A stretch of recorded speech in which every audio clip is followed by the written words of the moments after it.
Sagittarius. Sagittarius, welcome. I'm going to do a general read for you guys today. I think I'm on time for this. I had to take a mental health day earlier in the week. There's a lot of cards falling out.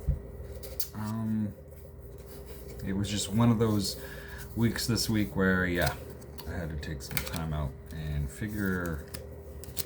not figure anything out, but just to enjoy some time off and get my head back in the game. So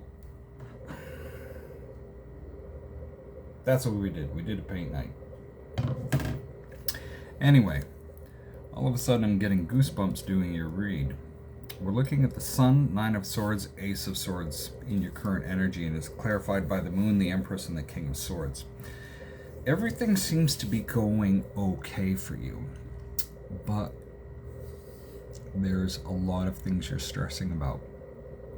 Now with the Nine of Swords followed by the Ace of Swords, this can be that something makes the Ten of Swords. So something could be going and ending, and this is a good thing when we see the Sun here. But the Ace of Swords, you will get a grasp on it. If you haven't already, you will really understand, or you'll be beginning to understand how to unknot what's going on in your head.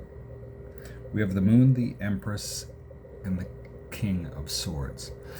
And what this is that this is all part of what's going on. Even though there's some struggle here, there's some smoke and mirrors with everything, it's okay. Things are starting to happen. There is an abundance that may be starting to develop. With the Empress here, this could also be a relationship of sorts, a motherhood or parenthood.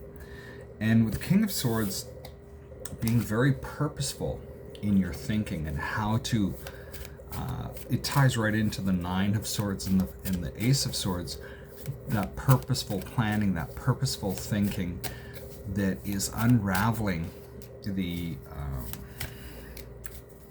possible strain, the mental strain that you're going through. Now, we have the Emperor, the King of Wands, the Chariot, and the Knight of Cups. And this shows up in your desire. Now, Sagittarius, looking at the Emperor,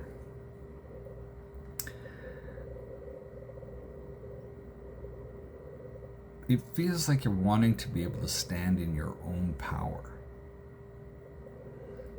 Bring in your own ambitions. Having the courage to do that with the King of Wands here. Being able to make those first steps. This could even be in business. But being able to really be fired up about things and just drive forward. And with the Chariot, making that determined effort and choice, moving in that direction.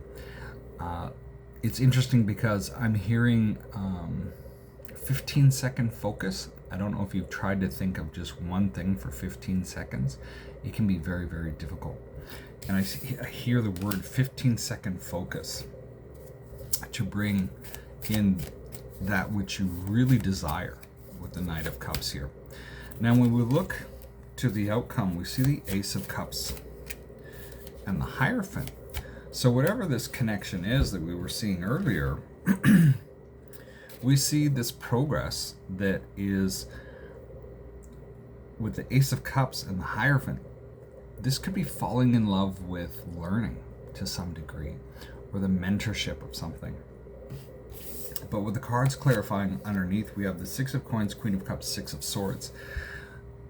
It can still be along those lines where the universe is giving you something that you can actually work with to actually move forward, even though it seems overwhelming at first. You're not sent anything that is above your limits. And then Six of Swords, all of that really starting to smooth out. For others of you, this is a connection or the beginning of a connection that does have some longevity and stability. The give and take that you're experiencing with this may actually be overwhelming because it's not something that you've ever experienced before. And so With that, I see the Six of Swords as something that really creates something that you can actually enjoy and move forward with. It may even sort of fool you in the beginning, like, how do I deal with this? So we see the Two of Swords followed by the Ten of Swords in what is working for you. And then this is clarified by the Queen of Cups, the Queen of Wands, and the Seven of Cups.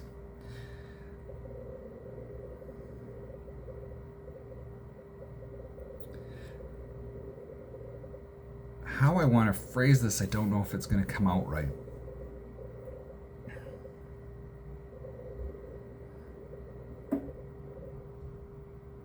The struggle is over.